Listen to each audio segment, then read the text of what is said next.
Without further ado, I'm Evangelos Angelatos and this is the Mooring Line. If you haven't done so, please hit the subscribe or follow button. It helps the show grow, brings in the guests you're going to hear from and allows us to keep improving the production. Thank you. So welcome to the very first episode of the Mooring Line, where we dive deep into the world of yachting and the visionaries behind it. I am your host Evangelos Angelatos and I couldn't be more excited to launch this journey with you. It is truly an honor to begin with a guest whose name is synonymous with maritime excellence. From his prestigious premises in the heart of Athens, Mr. Nikolas Pateras joins us as our very first guest. He is a 7th generation Greek shipping tycoon and the owner of the stunning 65-meter super yacht Adamas V and the sleek 32.7-meter Wally B. Today we will explore his journey and passion for yachting. Mr. Pateras, welcome to the Mooring Line. Thank you very much. I would like to begin with the very early memories that you have as a child from the sea. Well, coming from a shipping family, we're very much connected with the sea. The sea literally runs in our blood. So when I was very young, at the age of 5 or 6, I took up swimming, then sailing, and gradually moved into the smaller, at the time, motorboats. So I actually became more infatuated, I think, towards the sea because we lived every summer in Vouliagmeni, which is a very nice suburb of Athens. And back then in the 60s, we had the Omilos of Vouliagmeni, we had the Marina of Vouliagmeni, so everything was attached. Every day our activities were around these two areas. So these are my first memories from my activities with the sea. Very nice. Was there ever a moment when you realized that yachting is going to be a lifelong passion for you? Well, the family had a number of motorboats between 1965 and 1975. In 1975, they acquired an old Norwegian passenger ship, which they converted into a yacht here in Greece. So it was about 50 meters, a very solid boat. And at that time I was 15 years old. So this was my first experience on a big yacht. I was sometimes visiting the shipyard, overlooking after the various upgrading works that were being done at the time. And these were the pictures and the images that basically marked me. And my love for the bigger yachts, I think, started in 1977-78. That's incredible. And as far as I'm aware, when you were a child, you used to work on boats as well. Yes. Do you have any memories and experiences that learn from these activities and work experience on the ships and your family boats? Well, I started doing small jobs on the motorboats, the Chris Crafts, when I was 10 years old.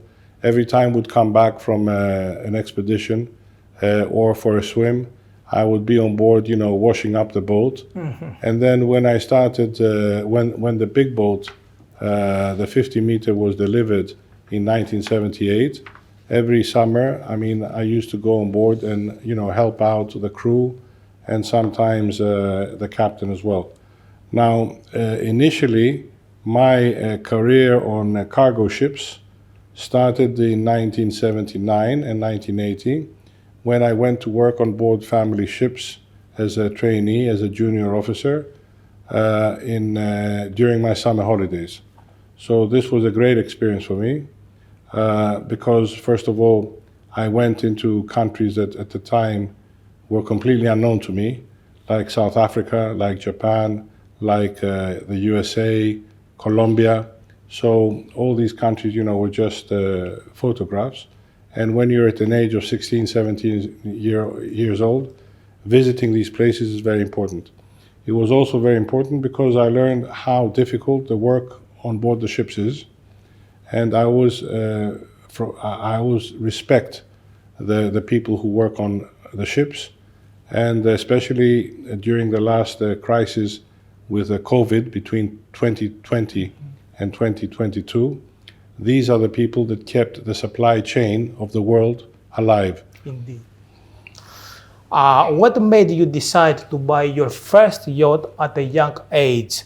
Was it a spontaneous decision or something that you had dreamed for years? No, the first boat I bought was a 33-meter Benetti. That was, I think, in 1993. I was 30 years old.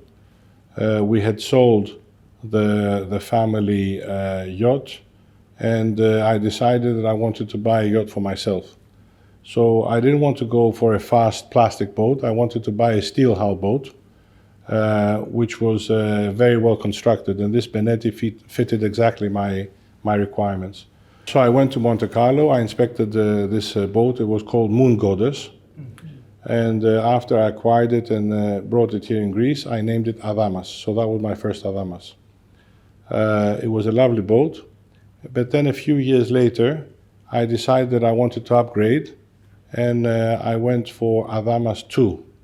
So Adamas 2 was also a very interesting acquisition because it was the yacht of the Emir of Abu Dhabi. It was laid up under his palace in the Middle East, and it was a quite young boat, 55 meters. And the reason that I was able to acquire it is because I was the only buyer who was actually willing to go and take delivery of the boat in Abu Dhabi and bring it all the way to the Med. There were a lot of other buyers interested at the time, but no one was actually willing to, back in 1998, no one was actually willing to go to Abu Dhabi to take delivery of the boat and bring it to the Mediterranean for a full refit. It wasn't easy, is it? It wasn't easy. And like I said, they said that they had higher offers than I had made, but basically they declined them because they did not want to move the ship from the palace. And another interesting thing about Adamas 2 is that when we acquired the boat, the seller, the manager of the Emir, offered us also 2 Rivas as tenders, which were not on board. So they had a big garage outside the palace where they had 4 yachts and also smaller boats and toys. So we picked these Rivas as tenders, loaded them on board, and brought the ship here in... That was amazing, a really nice gift with the boat. Amazing, yeah. And this was also my first experience with Giorgio Vafiadis, because Giorgio Vafiadis, who, as you know, is one of the top naval architects and has built a series of substantial boats, also for Paris Trachnis, who is, I think, in my opinion, one of the most important yachtsmen in Greece.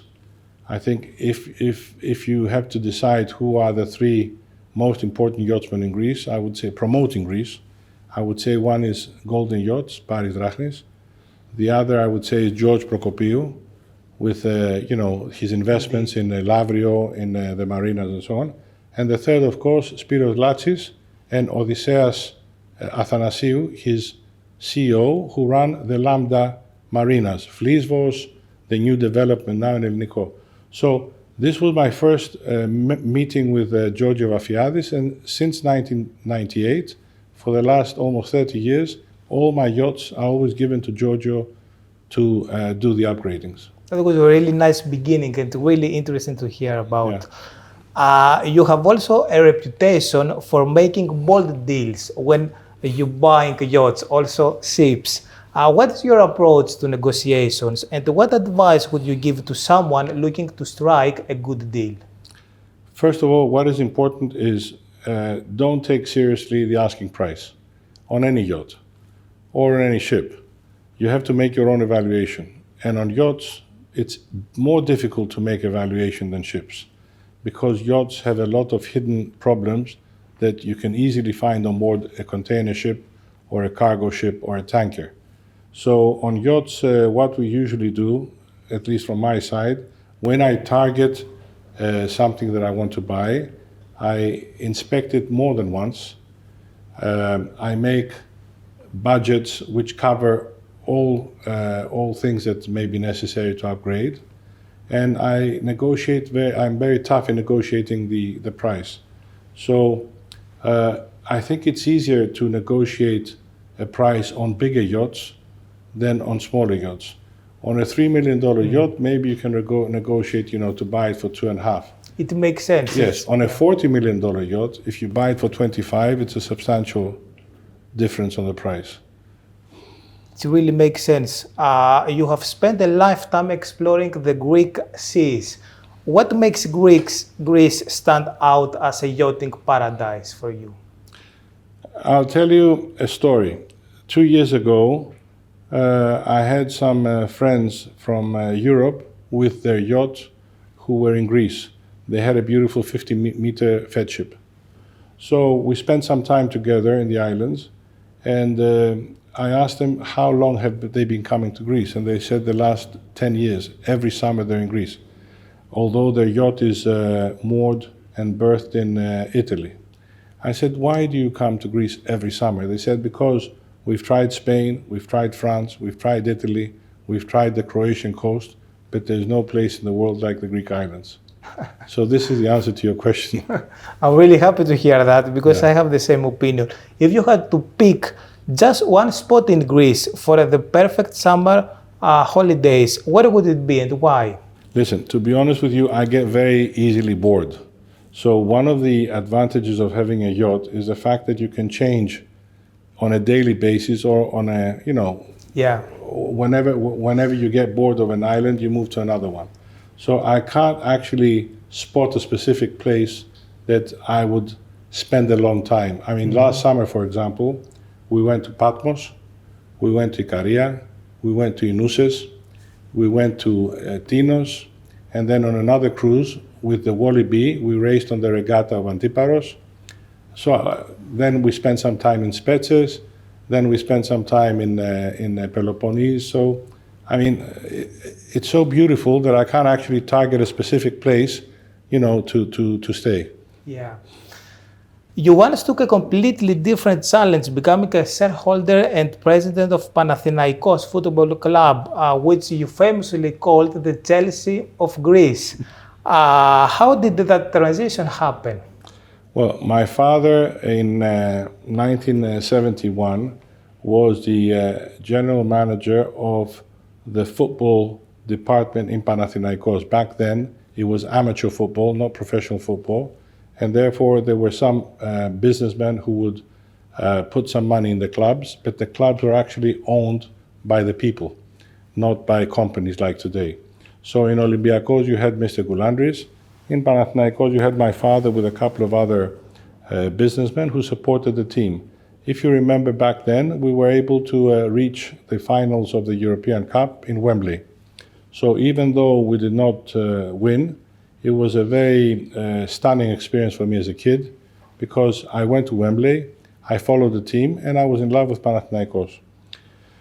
In 2008, Mr. Vardinogiannis wanted to include more businessmen in the club, and he proposed to me to become a shareholder.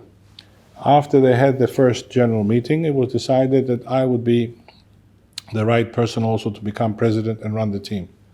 So it was also a very nice experience. It lasted for 2 years. We won the Greek Cup. We also won the Greek Championship. We were within the 16 teams in the Champions League.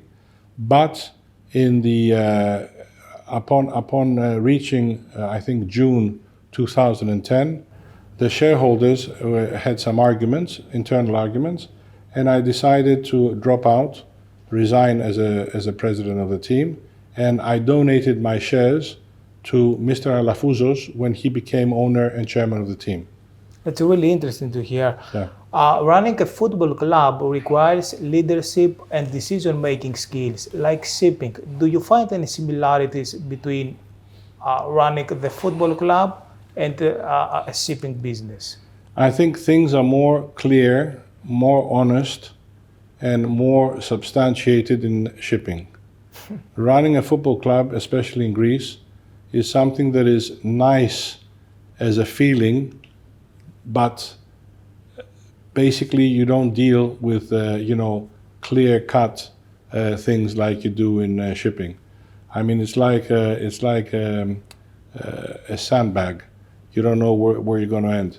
So in any case, I mean, I think that shipping is much more easy to run because you have rules, you have regulations, you have the necessary forums where this is an international business, as where I'm talking specifically about the Greek football.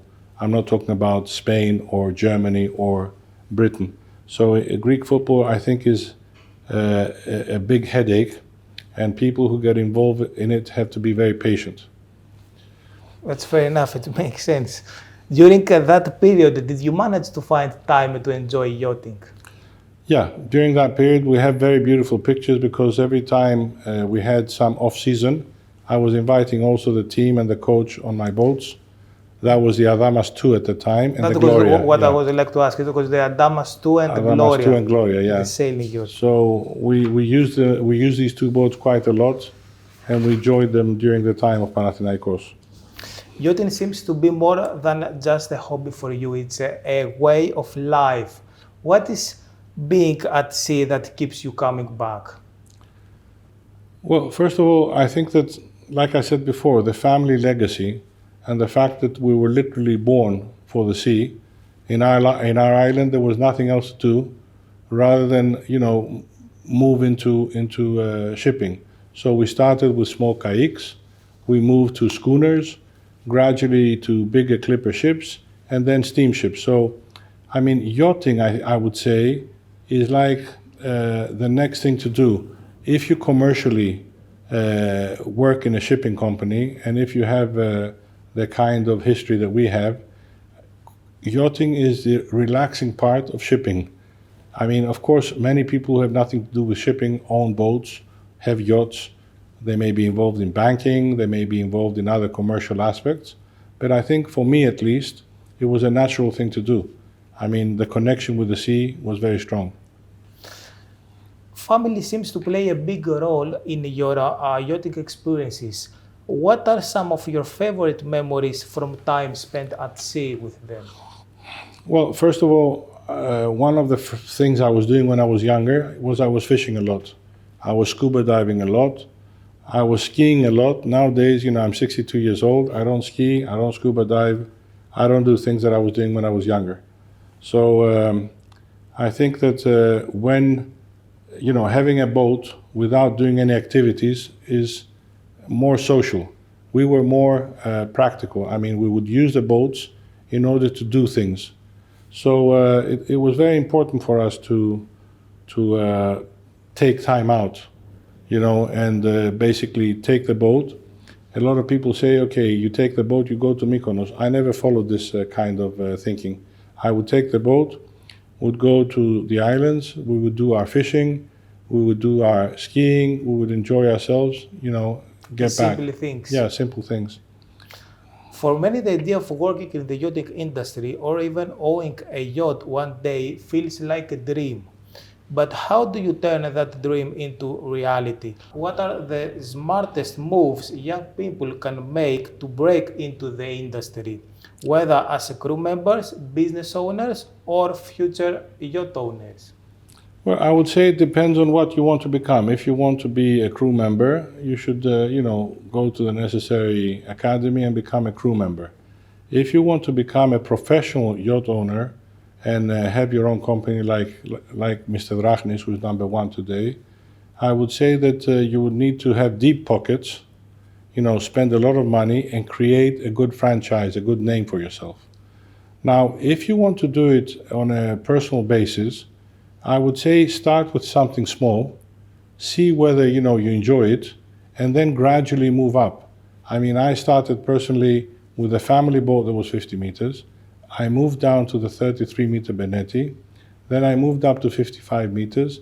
Then I started liking also the sailing, so I had the schooner, the Gloria, I had the Wally B. Then I bought some fast boats, which I didn't like, the Cantieri di Pisas. Beautiful boats, but I didn't like them as someone who is fond of sea. I don't mind going out with, strong weather conditions, 6, 7 Beaufort scale, but I want the boat to be very solid. So I would suggest to newcomers basically to take their time and decide what they want to do. If they want to become a successful yacht owner, chartering out, I want to remind you I never charter out my boats, then they should follow the steps of Mr. Drachnis. If they want to become good crew members, it's very important for people who work on yachts to be professional. It's not like, ships that basically people don't care about how you behave, how you talk, all these things. On yachts, you have to be impeccable. And then if you're someone who has some money and decides they want to buy a boat, I would start with something small and then gradually see whether I actually want to go for something bigger or I just prefer to stay with something small. If you could give your younger self one piece of advice, knowing everything you know now, what would it be? In general, I would say to everyone to respect their health. I would say that a lot of us take for granted our health, and from young age, smoking, drinking, doing stupid things that, is ruining our health, and we should be more vigilant and should take our health more importantly. Now, on yachting, I would say that if you want to get involved in any form of yachting, especially on the larger yachts, always keep in mind that it's very much, the case may be very much that you're going to lose money. It's not easy to make money from yachting. You may make money from new yachts, or you may make some money from chartering of yachts, but if you use the yacht for yourself personally, you don't charter it out, it's not a commercial yacht, then possibly you're going to be losing money. Can you make money when you resell a yacht? Sure, if you're lucky, yes. But I have only made the money from one yacht in my lifetime. So this was the Gloria, which was in Vouliagmeni maybe 2012, 2011. And Mr. Peter de Savary, who owned Pendeni Shipyard, was in the Astir. He saw the boat and he fell in love with it. So he made me an offer I couldn't refuse. So this was the only actual boat that I made some money from. All the other boats, I lost money from the resale. But most important, to have a yacht today of 50 or 60 meters, you need to have operating expenses of around $1 million a year. So if you have this boat for 10 years, you've spent 10 million. If you sell it for 10 million after 10 years, you only cover your operating expenses. You don't cover the actual cost of the yacht. Indeed. So, at least you enjoy it. Yeah, at least. All right, it's the time to ask you a series of quick questions, and you can answer just with one word or short phrase. No overthinking, just the first thing that comes to mind. All right? Okay. First thing you do when stepping on your yacht. I inspect. Best meal to have on board. Achinous. Champagne or ouzo on deck. Ouzo. Morning coffee or evening cocktail. Morning coffee. Sunrise or sunset at sea. Both. Speed or comfort. Both. Both. Stormy sea or broken engine. Stormy sea. I hate a broken engine. I guess when you are with a Wally B, you can manage it. Yeah, of course. One thing you always pack for a trip at sea. My bathing trunks. Biggest lesson the sea has taught you. To respect it. And best advice you have ever received? From my father and uncle to always respect the sea. Never take the sea for granted. I had this story in 1979 or 80. I was with a ship from South Africa going to Yokohama, Japan. So the Indian Ocean was very calm, everything was fantastic. And 5 days before we reached Yokohama in Okinawa, these are the islands that the big battles took place between the Americans and the Japanese during the Second World War. We went into a typhoon. So we spent 24 hours praying that the ship is not going to sink. Okay, the ship didn't sink, but this shows to you how quickly things can change, with the sea. So this is why you need to respect it. And final, to close our show, our next guest is also from your home island. In Nuses. In Nuses, exactly. And I would like, if you could put him on the spot with one question, what would it be? Well, I know who you're talking about, and I know that he's becoming heavily involved in yachts recently. He has some yachts and he's building some yachts. My question to him would be, can you show me your basic business plan as to how you're thinking about all this? Because since I have never been a professional yacht owner, I've been a yachtsman, but I've never chartered out my yachts. I would very much like to hear from him how these things work out. That's really interesting, and I look forward to hearing from him. That wraps up our very first episode of The Mooring Line. A huge thank you to Mr. Nikolas Pateras for sharing his incredible journey and passion for yachting. I hope you found his insights as inspiring as I did. Thank you so much, Mr. Pateras. Thank you and your team for taking the time. Don't forget to like and subscribe. If you enjoyed the show, please hit the follow button. It's a small way to help us get the show off the ground. Thanks for listening.